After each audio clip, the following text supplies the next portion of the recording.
behind me is the power vault for Southern California Edison, where power used to come into the building. And I have an interesting story to tell about that.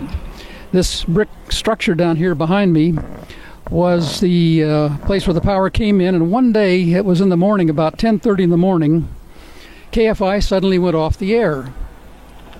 We tried to put it back on by a remote control and couldn't do it. So I asked Norm Pulaski, one of my engineers, to come down here and see what the problem was, and he called me quickly after he arrived here and said, "Marv, you better come down. We got a big problem down here."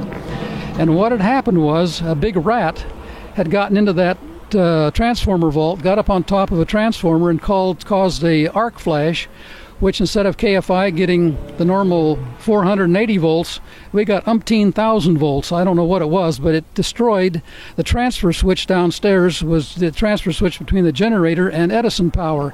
And with that gone, we had no way to get on the air. So it was a big problem that day. In fact, I think it was one of my worst days. I had only been chief engineer for about 6 months, and I kind of thought, this might be the end of my career. You know, here we got a day of 8 hours where KFI's off the air.